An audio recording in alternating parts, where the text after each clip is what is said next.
तुळशी विवाह का करतात हे माहित आहे का? तर पौराणिक कथेनुसार पूर्वी जालंधर नावाचा एक राक्षस होता. त्याची पत्नी वृंदा म्हणजे तुळस अत्यंत पतिव्रता आणि भक्त होती. तिच्या पतिव्रतेच्या शक्तीनं जालंधराला कोणीही पराभूत करू शकत नव्हते. भगवान विष्णूंनी जगाचं रक्षण करण्यासाठी जालंधराचा वध करण्याचा निर्णय घेतला. वृंदेच्या पतिव्रतेचा नाश करण्यासाठी विष्णूंनी जालंधराचं रूप धारण केले आणि वृंदेची परीक्षा घेतली. सत्य कळल्यावर वृंदेला खूप दुःख झाले. तिने विष्णूंना शाप दिला की तू माझ्यासारखा पाषाण बनशील.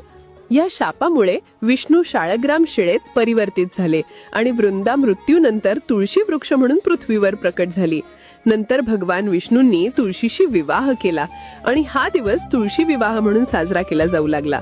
त्या दिवसापासून दरवर्षी तुळशी आणि विष्णूचा विवाह लावला जातो आणि यानंतरच सुरू होतात सगळी शुभ कार्य, लग्न, मुंज, गृहप्रवेश. हा दिवस म्हणजे पवित्रता, श्रद्धा आणि समृद्धीचं प्रतीक. तुळशी विवाह म्हणजे फक्त एक सण नाही, तो देव आणि भक्त यांच्यातलं प्रेमाचं बंधन आहे. तर तुम्हीही या दिवशी तुमच्या तुळशी मातेचा विवाह लावता का? कमेंट मध्ये नक्की